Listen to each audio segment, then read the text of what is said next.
તેનાલીરામન. એક દિવસ તેનાલીરામન અને રાજા બગીચામાં ટહેલતા હતા. રાજાને હંમેશા તેનાલીના જવાબથી મનોરંજન થતું હતું. તેથી તેમણે તેનાલીને પૂછ્યું, તને શું લાગે છે કે પુરોહિત અથવા ધંધારથી બંનેમાંથી કોણ સરળતાથી નાણાં કમાય છે? મને લાગે છે કે પુરોહિત કેટલીક રૂઢિઓનું પાલન કરીને અને કેટલાક મંત્રો ભણીને સરળતાથી નાણાં કમાઈ લે છે, જ્યારે બીજી બાજુ ધંધારથી તેનું ગુજરાન ચલાવવા આકરી મહેનત કરીને કમાય છે. તેનાલીને આનાથી પોતાનું અપમાન થતું હોય એવું લાગ્યું, કારણ કે તેમના પૂર્વજો પણ પુરોહિત હતા.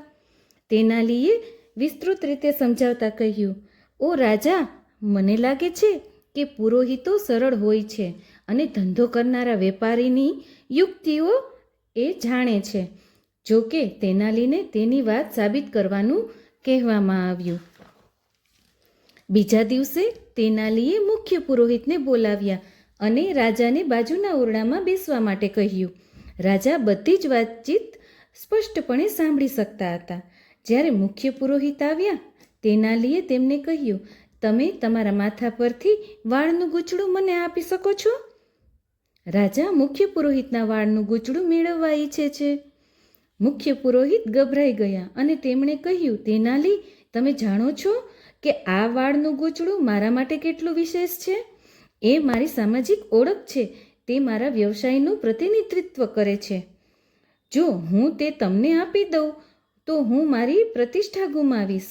તેનાલીએ કહ્યું, આ માટે હું તમને ઝાઝા એવા નાણાં આપીશ. મુખ્ય પુરોહિતે પોતાની વાત આગળ ચલાવતા કહ્યું કે નાણાં મને મારી સામાજિક પ્રતિષ્ઠા પાછી નહીં અપાવી શકે. જો કે તે રાજાની જરૂરિયાત છે, એટલું જ જો જરૂરી હોય તો પછી મહેરબાની કરીને મને એક સોનાનો સિક્કો આપો, જેથી હું મારા ગામ જઈ શકું અને થોડાક દિવસ ત્યાં વિતાવી શકું, જેથી કરીને મારા વાળ પણ પાછા ઉગી જાય. તેનાલીએ પછી એક ધંધાદારી વ્યક્તિને બોલાવ્યા. તેમણે ધંધાદારી વ્યક્તિને કહ્યું, રાજા તમારા વાળનું ગૂંચળું ઈચ્છે છે. મહેરબાની કરી અને તમે એ આપી શકશો મને? હું તમને ગૂંચળા માટે ચૂકવણી કરીશ.